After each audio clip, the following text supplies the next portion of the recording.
Welcome, everybody. It's time once again for the next chapter with Charlie Hedges as he explores turning the page on his life and yours. Hey, Charlie. Hey, Paul. It's Charlie Hedges here, and I am so happy that we are in our new digs at the University of California, Irvine's Applied Innovation Center. And I am really curious with your move. As I've come in and taken a look, this is my first entrance into the office, and you say a 12 by 12, I say a 10 by 10. It was a cell. It was very tiny. And you have 2 complete offices, right, with an entire outside full of desks, full of stuff. I do not understand. It is incomprehensible for me that you had all that stuff in that little office. You know the story of Jesus and the multiplying fish and loaves? That's what I got. The more he passed around, the more it just kept multiplying. I can't believe it either. All of that stuff, it was jammed in one little room, and I'm struggling to get it in 2 bigger rooms. Yeah, it really is a miracle gospel here. Because the amount of stuff, you're going to have fish and loaves left over that you're going to have to find home for, because I think so. There's not room, and you have 2 offices that are both larger than your office previously. Go figure. I don't get this. In one of our chats some time ago, we talked about clutter and stuff. And you are definitely on the top of my list as the stuff king. That's right. You never know. Well, today, Paul, I'm going to talk about a subject that my listeners know that is very dear to my heart, and that is all about the meaning of life. And I would like you to not say, "Oh my goodness, just Charlie and another meaning of life lecture." This is very different, and it's very important. As you may know, I'm a big fan of Dr. Jordan Peterson, a Canadian professor of psychology at the University of Toronto, and in the last 5 years, Peterson has become one of the most popular and widely renowned speaker and author. He's got millions of followers on YouTube, Twitter, and he has a thoughtful approach. It appears as if he's conservative, but he really is not. He considers himself a liberal. He's plain thoughtful, and he gives really thoughtful ideas. I saw him on Joe Rogan. Joe Rogan has him on a lot. And what did you think of him? I thought he's hard to pigeonhole. On one hand, he preaches some old school traditional values, particularly about men and women. But on the other hand, when you hear him explain his position, it's pretty thought out. It's really well thought through. Yeah. It feels.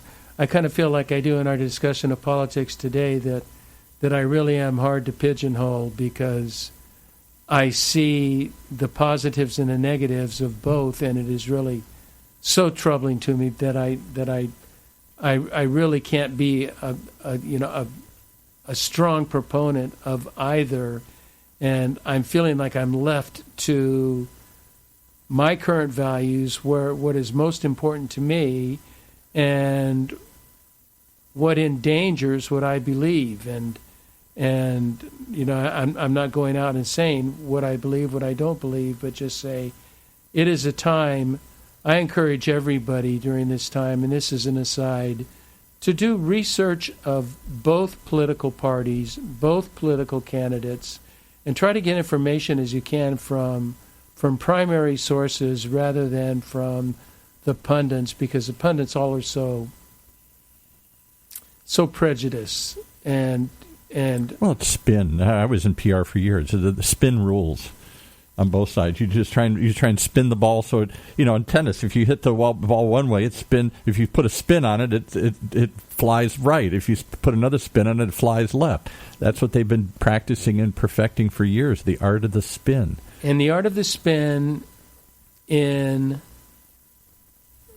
one side will talk about the other side so dramatically negatively, while the one speaking talks about we're the king of the world, and it is just very troubling. But that's a whole other subject.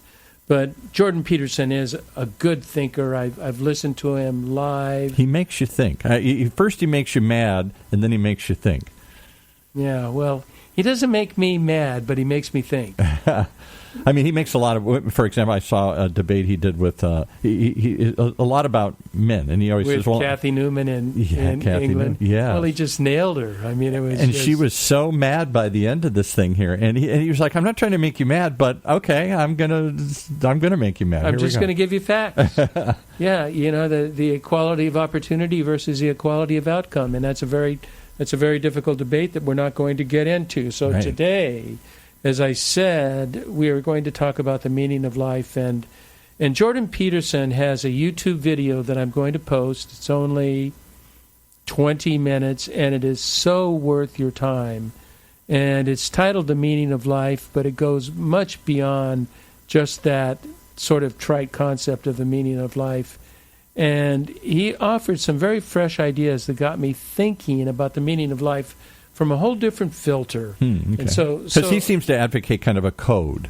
Let's go back to the man's code. Let's go back to what my father would say. You just knew what was right and wrong. There was sort of an intrinsic, deep-seated belief. He's very big on that. But he brought up in this YouTube video some new points. I'm familiar with those, the new points. And so today, what I want to do is talk about how often we preach the idea of a meaningful life, and we do it from a sort of philosophical mission statement, sort of this high ideal of what is the mission of life, and using this, what I'm calling O2 grandiose language. And today, Dr. Peterson got me thinking more of the meaning of life in everyday matters.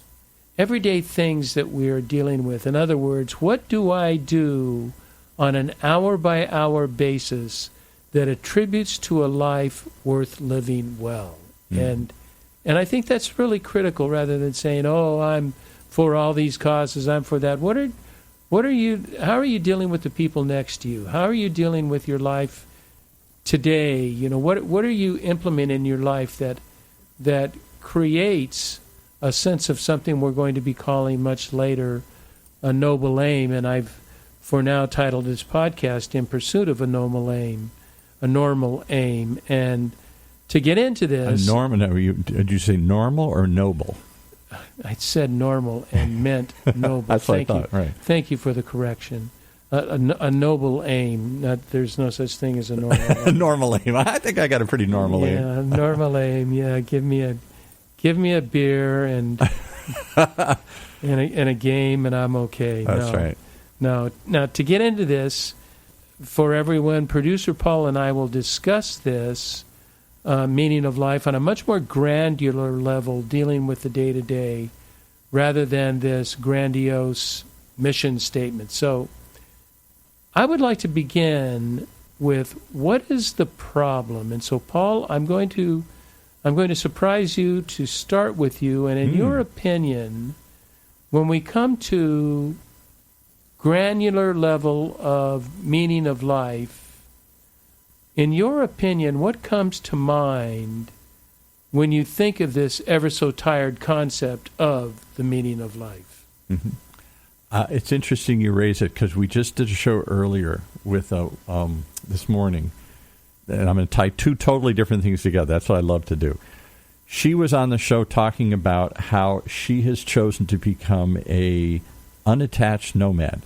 Sold her house, gave away all of her stuff, and all she does is travel now. She travels from her different kids' houses. She travels to her friends' houses. She travels to exotic places. She lives out of a hotel. She has no permanent location. This way she's going to spend the rest of her life. And I said, wow, that's pretty radical. That's what I call a grandiose mission. Yes, wow. That's a radical, grand vision. And she brought up a concept I'd never heard about. I wish I could remember the name of the book that she quoted. And it essentially is the language of love. How in sort of language of what's important to you. We'll call it she called it the language of love. For some, they feel loved if you give them something. You give them a present or whatever. You give them some tangible thing. Give them a little thoughtful gift. That shows love. For others, it's time. That was what, for me, my late great father was so busy all the time. If he gave you any of his time, you felt loved, because he worked 90 hours a week. He was gone all the time. So, and there are other things you could, whether you help people, that's how you show them you love. You help people in Africa, so you're showing them by your actions what you do for them. She said there are about 4 or 5 of these language of love things. And I can't help but think it's the same kind of thing that you're talking about. What's important in life to you? Where do you focus on? We can all come up with a grand plan, but in the end of the day, what are you going to do tomorrow? Are you going to help somebody? Are you going to spend time with somebody? Or are you going to give money to something tomorrow? When the rubber hits the road, what are you going to do to make life matter, to make your noble cause? That's I think that's really good insight, and I will continue to harp throughout the podcast. That is not what are you doing over the course of a year, but what are you doing over the course of a day, or the course of a week, or perhaps a month. And one of the things Dr. Peterson brings up that I so fully endorse, and that is there is this battle that's going on. It's an internal battle, and it's part of our left brain, right brain hierarchy, hardwiring, and that's we are definitely hardwired for a need for security. Yeah. That we want to feel secure in what we're doing. However, we cannot exist fully, meaningfully, without the necessary discomfort of insecurity. We must have insecurity. That's where noble aim comes from. That's where meaning of life and those sorts of pursuits come from. It's from not attaining these things, not having these things, and knowing there's something missing in our life that our security can't fail. So is nobility, I got to stop you there because that's a pretty radical thought. You're saying that see if I can even restate this, that it's we all want to be secure, and that usually means happy. I'm happy because I got food, I got shelter, I got the basic needs covered in Maslow's hierarchy. But it's when I get insecure, it's when I get out of my comfort zone, that's when you say the noble aim takes place? Yes, absolutely. See, and if you take a look at Maslow's chart, what you just described as security is levels 1 and 2 of a 8 or 9 level hierarchy. But most of us live our whole lives in the 1 or 2. We just want to be safe and secure and have things covered, and it's not an exciting life, but it's not a bad life. It's a safe and secure life. But here's my question, Paul, with regarding to that, because you really lead me to a good question. If we indeed had everything we wanted in life, if we had money and relationships, I believe chances are, and so does Dr. Peterson, that we would most likely end up bored unless we had a purpose. Yeah. Unless there was something more, that there's a hole in us that needs to be filled. And all we have to observe in order to support that, it's one sort of very small data sampling, but that is people that win the lottery. Yeah. How long do yachts or houses or cars or money or fun satisfy them, and it's gone, and even when it's there, they're having to buy more. They're having to buy more. Right. It's part of it is we all have this hole in our psyche. There really is a hole in our psyche that can only be filled by something meaningful. There is something that and until we find an activity or cause or intention, we end up lost and discontent. If we end up going to a job and doing the same thing day in, day out, if we're in some repetitive sort of employment, it's difficult to find meaning in that. It's difficult to find growth and opportunity. And I'm going to challenge you a little bit on that, because that's a new. You and I both come from a post-World War II generation here. The generation that came before us, our parents' era, my father's era, fought World War II and went through the Depression. To him, I remember having this argument with him a couple times in college, or I get out of college and I'm sort of wandering, and I'm like, I got to find myself, Dad. I got to find my purpose and passion. He said, why don't you just find an effing job? To him, work was meaningful. Any work. Boring factory work, anything. The lack of work was lack of purpose. Just getting up and going to work and paying the bills and supporting the family, because he came out of the Depression. There was no aspiration for anything greater than just to survive and not to give up. And so he could never, to the day he died, understand this, what you're talking about. I got to go find passion and purpose. He found meaning in the most meaningless things to me. He worked in factories. He worked in repetitive jobs. He did those things, but he never found it beneath him or meaningless, because it meant he was supporting a family and paying the bills and being a man. And I think I would agree with your father and say that was, in those times with that history of experience, right, and where he was at, that did provide meaning.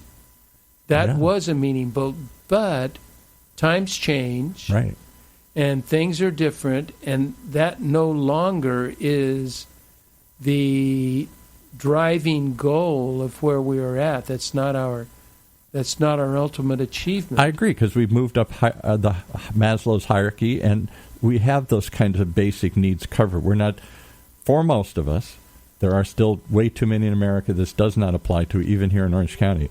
Absolutely. But for most of us, or many of us, the people that we run with, the circles we run with, that basic need is covered. So now what? What else is going to get you up in the morning and get you excited and lend meaning to your life?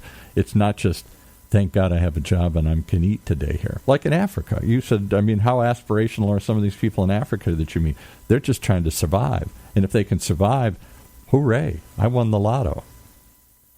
Yeah, and I think we see that politically, how aspirational are people without education, without chances. What is the aspiration for growth for them? When they look at their peers and they don't see it, there is not aspiration. So we are talking about more of a middle class sort of. Once you get up, you can see, I can go a little higher. To use the hiking analogy, you can only see so far up the hill, and then until you climb up the hill, then you go, wow, I can go further. Gee, I just thought it would be enough if I could just get up to that first ridge. Boy, I can go a lot further than this. So your vision starts to open up. You see more possibilities. And that's when I think you need more meaning. And I will support you in this. For the first years of my business career, I worked in the entertainment industry. I represented some very famous celebrities, Johnny Mathis, Anthony Quinn. I was a PR person. And I saw, not those two, but so many that I knew who were so unhappy, that had everything. Yeah.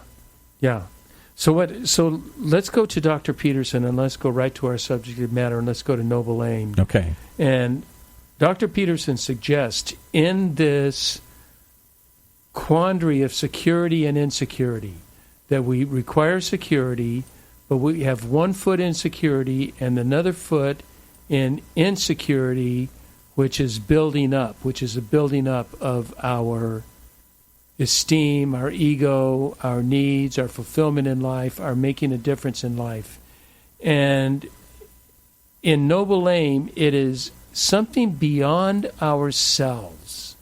This is not a first half of life ego fulfillment necessarily. This is the Noble Aim, and I like to use the word discover and not create. We discover our Noble Aim, and I've talked about it is based on our history of experiences, and like your father, your father's Noble Aim was discovered based on what he went through in the Depression. Yeah. And that was, he did not create that. He didn't go out and say, okay, what's my Noble Aim? This is my Noble Aim, is putting food on the table for my family. Right. And having some sort of security for my family. This is a highly developed Noble Aim. But once we got to a point where most everybody was indeed a large percentage of people in the middle class were in fact providing food on their table. That wasn't quite enough. And he asks 3 questions, or that he says that we need to discover, not create, answers to what he calls the 3 W's. Where, why, and what. Where are we heading? What are we doing to get there? And why does it even matter? Yeah, if we can answer those 3 questions, where are we heading? Why are we trying to get there? And why does it even matter? And if we can address those questions the minute we get up in the morning, and this is part of our daily routine, this is part of what we have. And what I've decided is... And I guarantee that my father, who lived to be in his early 90s, never once thought about any of those issues when he got up in the morning. No, because they weren't contemporary issues. They weren't issues of his time. Our culture changes. Our culture evolves. Our culture moves on. My dad used to just say, get up in the morning and get started. For him, it was putting his suit on. When he put his suit on, he was like putting on a suit of armor. He's going to go out and do battle every day. And to him, that was a meaningful experience, whatever the battle was, whether it was just making it through the day or making some money or getting a little ahead. That was it. Yeah, it's like, it sounds like my one of my absolute favorite authors, Frederick Buechner, in the 80s and 90s, is a writer. And that was what he did. He wrote for a living. He had an office. He would put a suit and a tie on every day to go in and write, because this was his job. This was the way he fulfilled his purpose. But he had a grander purpose than just making money off the books, that he was serving a culture. But he had to do it in his job. He couldn't do it like I do in shorts and a T-shirt. Yeah, no, my dad was horrified because I used to wear shorts, and I still do. He says, you can't work like that. You gotta go somewhere, and you got to be dressed, suited up, and ready for battle here. I have frequently said in AA meetings, I live a charmed life. And there's been many parts of my life that have been very charmed, and there's been many parts of my life that have been atrocious. I mean, I've had my run-ins with the police. I've had my run-ins with addictions and my run-ins with abuse of power, lack of compassion toward men, women. I've got a gambit of all sorts of things in my life, but for me, in addressing the where, what, and why, there are 4 things in my life that give me purpose and impact my life every day. 3 of them impact my life every day. 1 of them impacts my life every day. So there isn't a day that's just sort of I'm just lazy today, or this is just I'm going to zone out and watch TV, or I'm just going to go through the same routine today. Every day has to have meaning.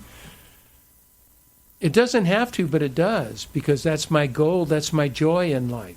See, I don't think meaning in life has to be. That's why I said you discover it.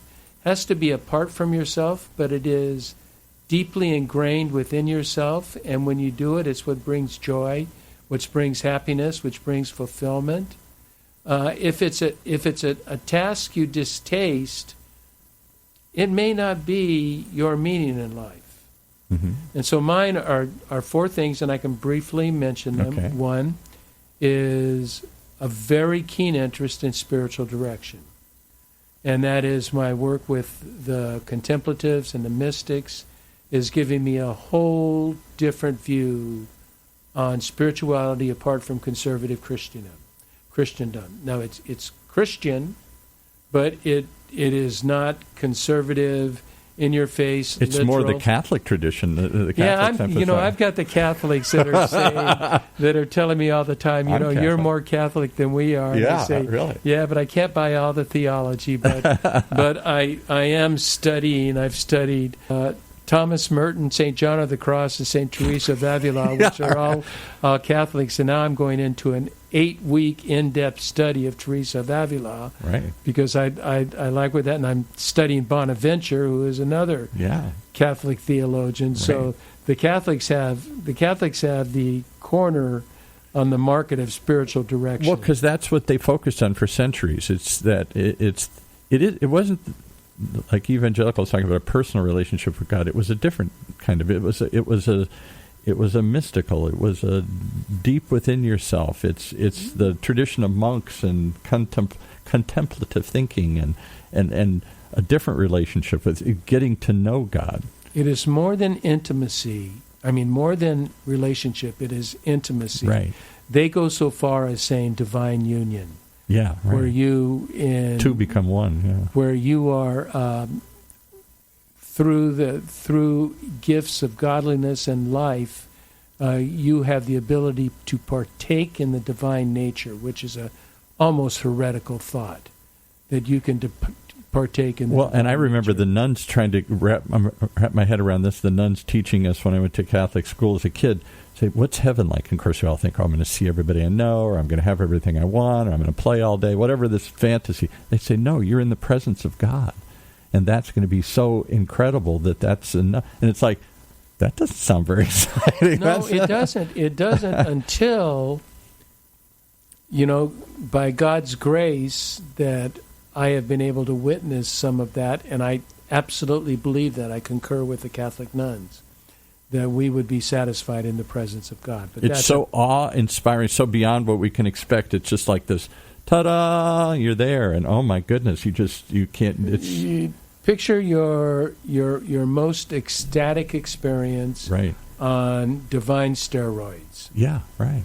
So the second thing, I have spiritual direction is very important to me.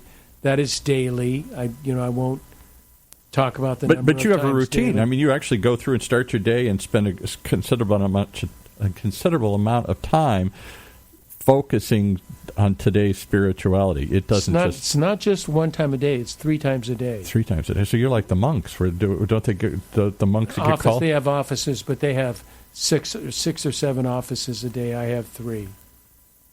I go to an office once a day. Well, they're called offices. That's the divine offices. I don't start. I try and, honest to God, I do try and say morning prayers, which is an old school idea, and try and think through the day a little bit. But if I spend 15 minutes on the 5 minutes, that's a long time. 15 minutes is wonderful, because it's not just, I don't want to get into the spiritual part too deeply, because I have other things to say, but it is not just petitionary prayer.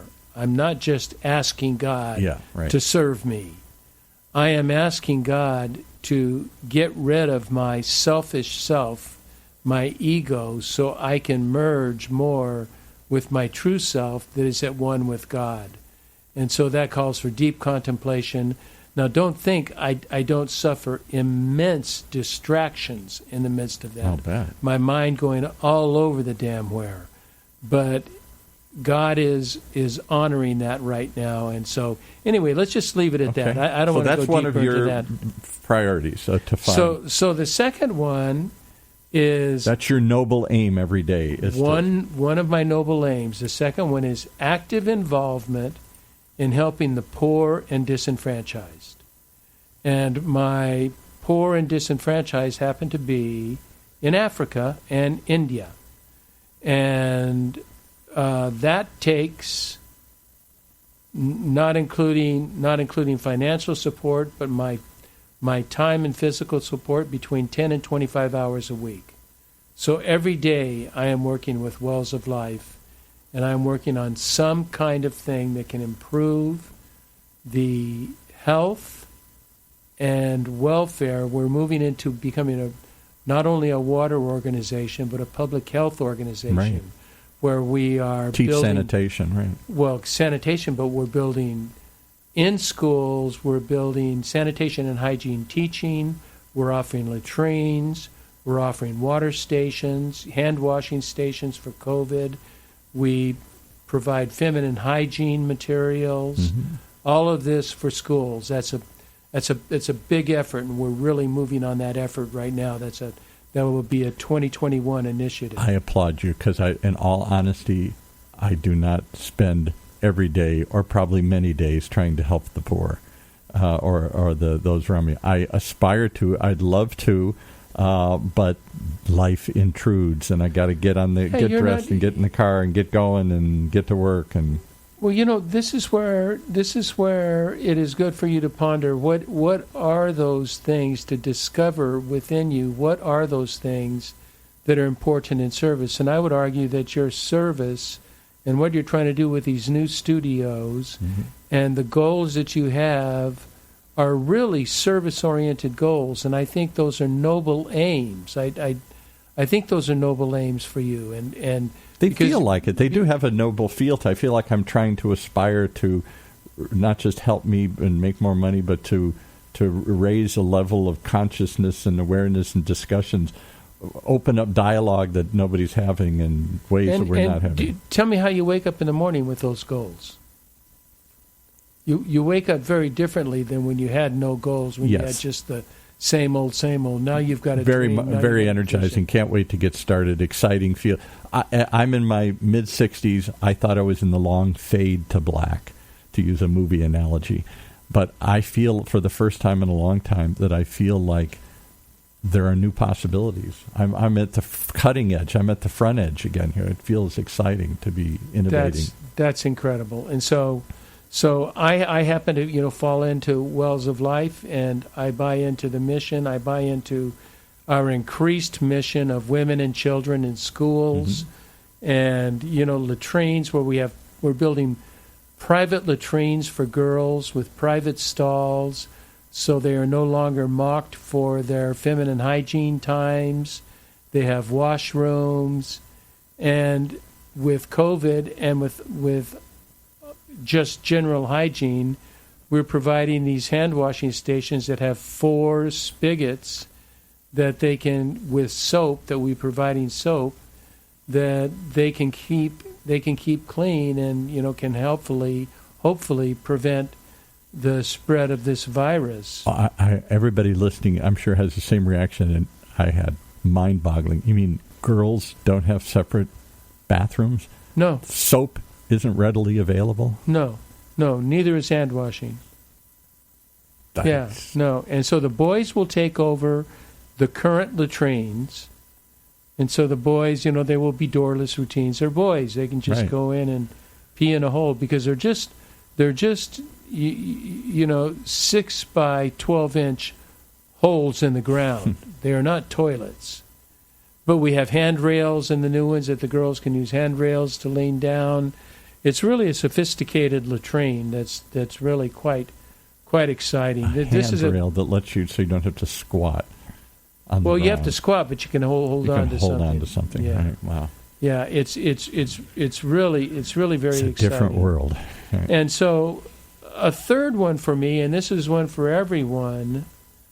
It's a support of and I want to put immediately family. Right. My abundant support of my wife and my son and his wife are absolutely essential. That I do that every day. My son, as you know, is in baseball, struggling in baseball. I mean, he's doing incredible, but he just has issues.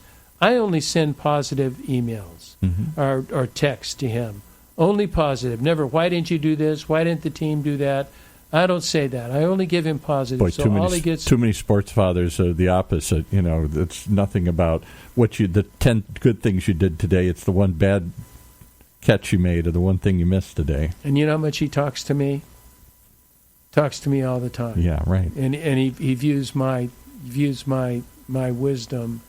And also I attribute to him wisdom, and there are things that I can learn from him. I learned some things from him last week that was very, very important. And so the fourth thing for me, just to see that, I am blessed with a filled life, and that is I have an opportunity to share the ideas we're talking about right now on the search for meaning, adventure, and awe with the next chapter with Charlie. Yeah. Now, that's only 2 or 3 days a week. Right. But with you take that, spiritual direction, helping the poor and disenfranchised, especially in today's sort of mindset. I'll say it's all about me world. Yeah, and we're all of people of color. Right. You know, this is all we serve are people of color. Right. And my support for my family and my opportunity to share with my friends these ideas, that keeps me, those are noble aims. Mm-hmm. And they're every day. I wake up every morning thinking about that. Let me ask you a question about nobility. It just struck me. None of those are things you have to do, but you choose to do. You could wake up and just watch TV or go for a walk or go out to lunch with your friends. I mean, you don't have to. You could put off your family to tomorrow. You could, I'll help the poor someday, and I'm not going to talk to the rest of the world or spread any message. Screw them. Then I don't have one foot in that hole of discontent. Yeah. I don't have that one foot in the hole. And what I wanted to mention in my third point on this, as a result of doing all of these, my alcoholism is dealt with. Yeah. Because I have something other to do than drink away my pain, right? Cover my pain, mask my pain. My tremendous selfishness and pride are shot down regularly. It's not that they don't still occur, but those are shot down regularly as a result of these activities. Because it's not about you all day long. We live in a world where it's all about me all day long. And I'm trying to live in a world where our mystics call the false self or the small self, that is very ego-centered and trying to fill up and build up ourselves. And the only way we build up ourselves is to build up other people. So does nobility mean getting outside of yourself and outside of your own selfishness? You know, I'm going to go into nobility in just a bit. Will you hold that question? Okay. Because I think that's a very, very important question. And so we come to the idea of attainment, and Peterson talks about that attainment of your goals is a diminishment of your goals. Once you attain this goal, you no longer have a goal. You're not aspirational. You've realized it. Yeah, and so they need to be consequential, that you can make results on them, you can make impacts on them, but they're lifelong goals. My spirituality will end beyond the day that I die. My service to the poor and disenfranchised, as Jesus said, we will always have the poor with us. That's not going to go away. I'm always going to have people. My needs for my family are always going to be there. New needs are always going to come up. And so I can satisfy moments, but I have moments to grow. I have moments to leverage, moments to learn, opportunities to become a better person. Too many of us put these things on autopilot, though. Our relationships, our job, or we put them off till another day. I know you got a problem. We'll talk about it tomorrow. We'll deal with it tomorrow. No, I don't. If I've got a problem, if there's a problem, we're on the phone, we're contacting, we're talking about it. Or, if nothing else, it goes to my prayers, knowing that talk will not do any good at this point. But I am fortunate with my belief in a higher power, in the Creator God. I can always go to this God for aid, and so it's always front of mind. Always front of mind. It's never back of mind. But I like this. I like this, that we always need the goal of attainment. That it's sort of a Sisyphus sort of thing. You know, sounds like it. We're pushing it up, push it up, and it rolls right back down. Yeah, but that's okay. We push it up, but every time we push it up, it doesn't fall all the way back. We push it up further up the mountain than we did before.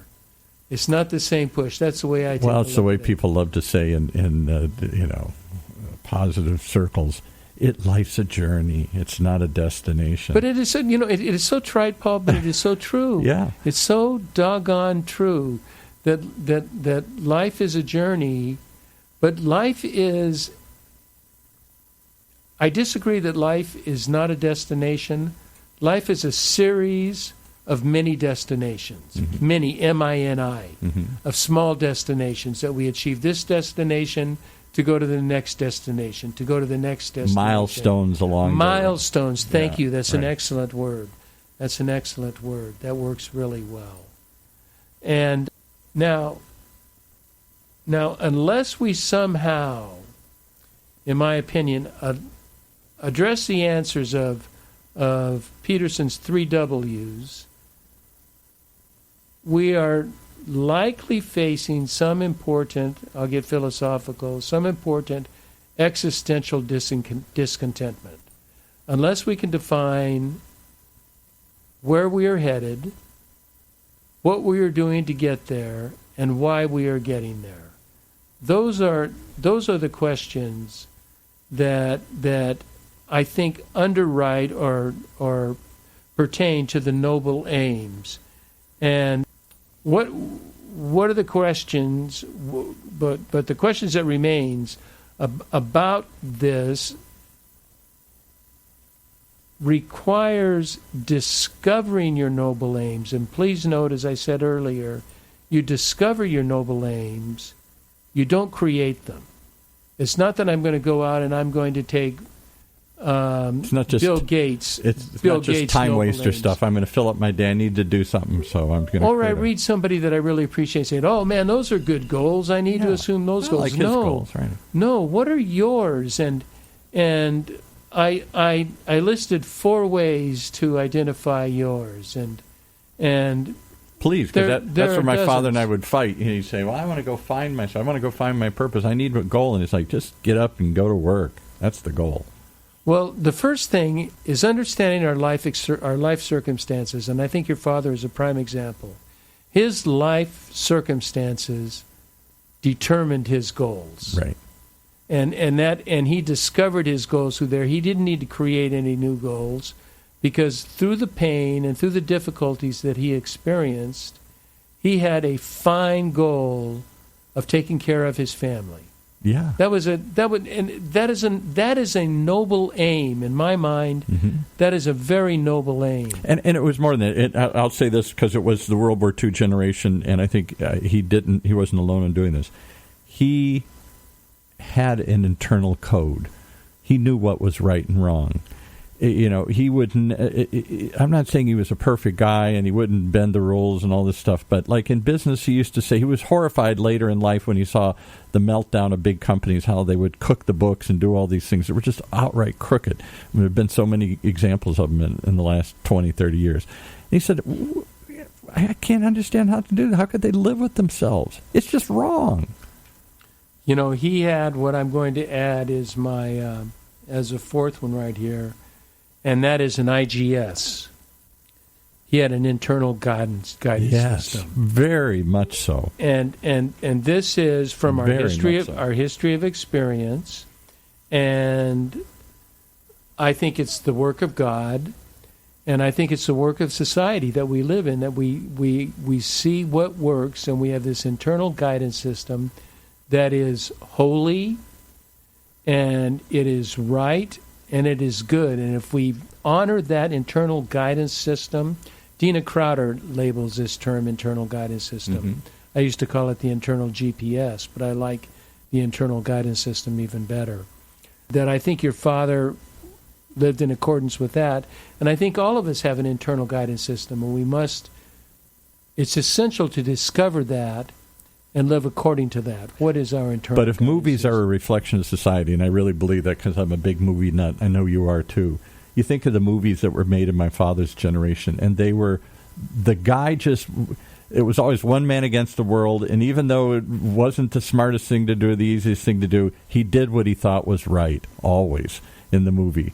The John Wayne kind of approach to life, or whatever. The westerns, one man against the world, standing up for what he thinks is right, even when it's not easy. today's, it's the hero is always complicated.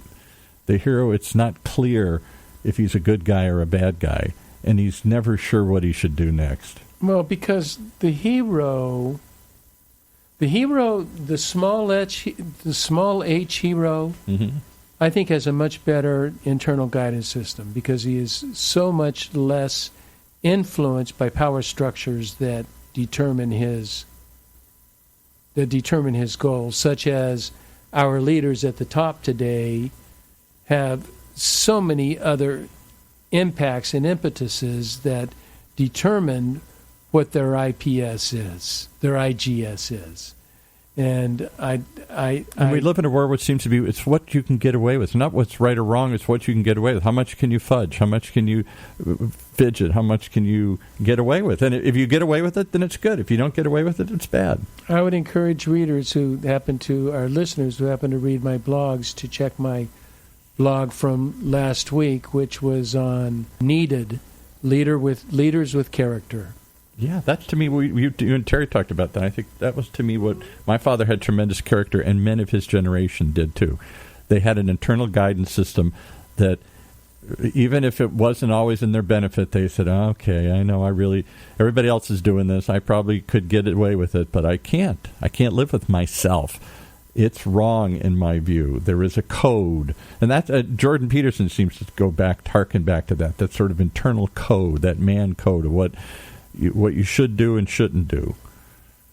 And it comes from within you. It doesn't come from without. It can't be imposed upon you. That's why he hates the difference between equality of opportunity, where we can all do, versus the equality of outcome. Yes, that's huge. I mean, that's a huge distinction, and that in itself is a podcast fleshing that. That would be a fascinating show. You should talk about that. Well, yeah, I'm not expert in it. So we're looking at our life circumstances, our internal guidance system, and then, another thing to help us discover our noble aim is our most valued associations. With whom do we associate and align ourselves to? You're known by the company you keep. And so that is people and institutions like the church.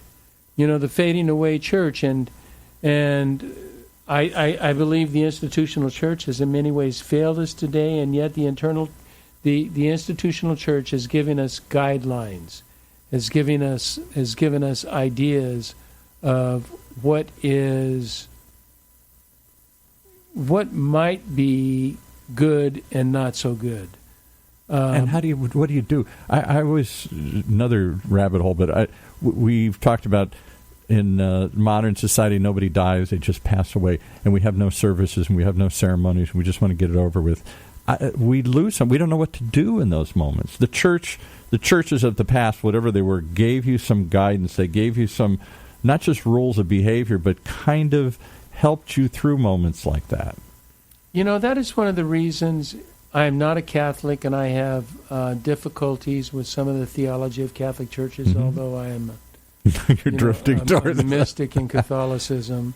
I've appreciated the Catholic Church, even though I disagree with their views of marriage. They say the tradition goes back so long that they're not going to stray from this tradition. Right. I don't know. In Catholic churches, do we see such type of funeral activities in the Catholic Church as we do in the Protestant Church? I can only tell you that when my mom died, when my dad died, when my aunt died, each time they wanted the full-blown Catholic Mass, and all my friends groaned, all of our family groaned, everybody moaned and said, oh my God, we don't want to go through, it's horrible, it's hideous, let's just get it over with. They want the celebration of life, the 15-minute, and then let's get to the party. And I said, but you've got to go through the grief to get there. And these ceremonies, whether they seem hard to deal with or whatever, draconian, they did a purpose. The grief advocates, oh golly, what is her name? Pauline Boss, who the writer of Ambiguous Losses, who's really talks about loss and grief, and just said the essential nature of the grief process, that if we lose the grief process, we we really prolong ambiguous loss, that the loss is never closed, although closed or resolved, until we go through this. Right.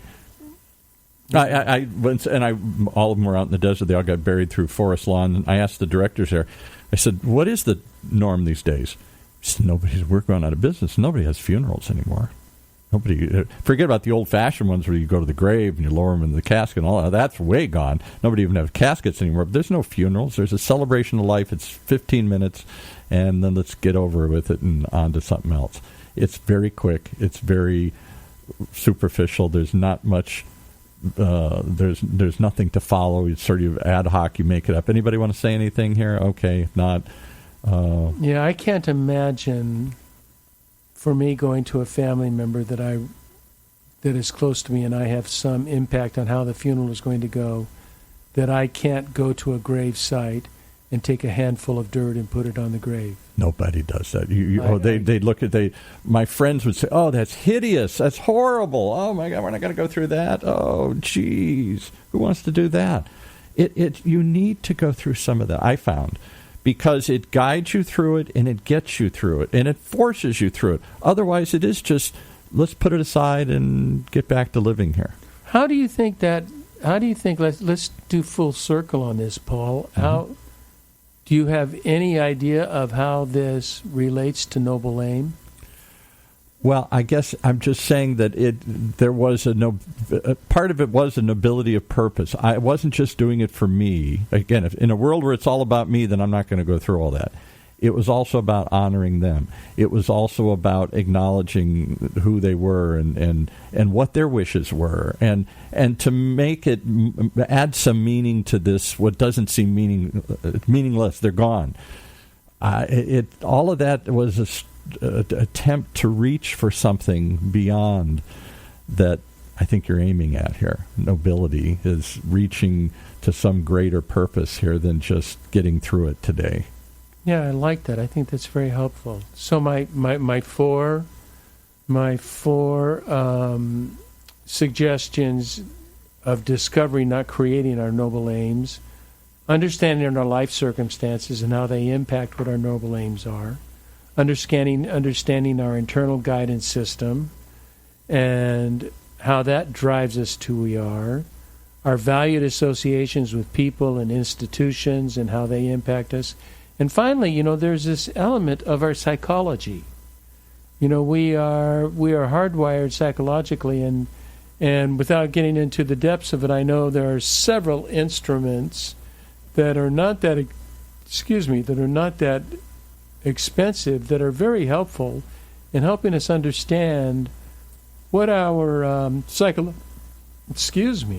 what our psychological proclivities are. And there's one that's the DISC, the DISC. Yes, right. That my wife is a very strong advocate of. Right, because she's a coach and whatnot. Yeah, and then the other one is the Enneagram, that just sort of gives us an idea. This is what moves us. This is what motivates us, and can kind of.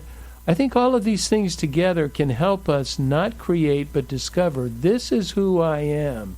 Who am I at the core, and how can I honor my core self in service to humanity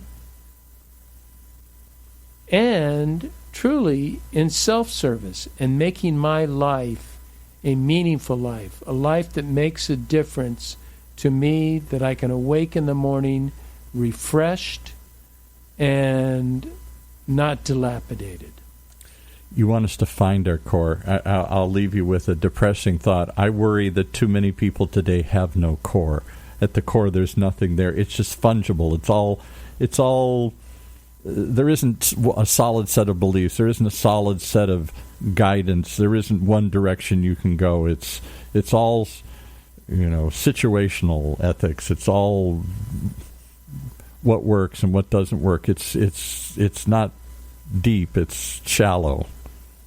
I'm not sure there's a deep core from it. I don't say that lightly.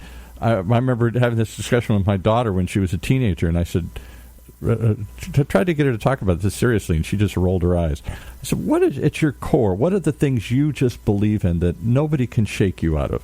I don't care if the whole crowd is smoking dope or the whole crowd's doing something. What are those things that you just ain't going to go along with? Because that ain't you. And she's like, I don't know. I thought, I was horrified. That means if in the right circumstance, she could do just about anything. In the right crowd. If everybody else is doing it, if everybody else is going along with it. There wasn't that, she didn't immediately spit out, well, I would never, would you cheat? Would you steal? Would you hurt somebody? Would you, given the right circumstances, I think a lot of people today would do just about anything. I don't know that we have that same strength, rock of character that we used to cherish so much here. Now, maybe that's just me and feeling old. No, I think you're bringing up a really good point, and I think we have slipped into in the United States in our I'm not a big fan necessarily. I'm a huge fan, but I'm not an over advocating of the American dream because of the bastardization of the American dream. Right. And that it's about things and accomplishment. And it used to be all about hard work. Right. And now it's about entitlement. Yes, and it used to be about values, and now it's about the values aren't as important as the acquisition or the accumulation or accumulation, and consumer society. Consume more. The what was it? The accolades. Yes, right. That we get. This is a silent. Although I've gone and I'm really kind of embarrassed that I told my goals because these are very private. And, yes, right. And I only work on them privately. I don't talk to other people about them. I don't talk to others. I just wanted to give examples to people of. But that was the example of my father. He was the strong, silent type. He was the embodiment of all those John Wayne movies, those Westerns that he loved. And again, they never talked about this stuff. My dad didn't talk about this stuff. But deep down, he had a core, and it was unshakable. It was unshakable. Even if it didn't help him, even if everybody else was doing it, there were certain things he just wouldn't do. Well, I'll tell you in closing. Or would do, yeah. I have a feeling that if we pursue a noble aim, it not only allows us to experience life at its fullest, but it gives the opportunity to transform our life into something significant. Yes. Noble aim is a transformative power. Paul, thank you so much for spending time with me today. It's always a delight to chat, and I want to thank our listeners for tuning in to The Next Chapter with Charlie, and please be sure to check us out at our website, thenextchapter.life. Until next, this is Charlie Hedges signing off. Bye for now.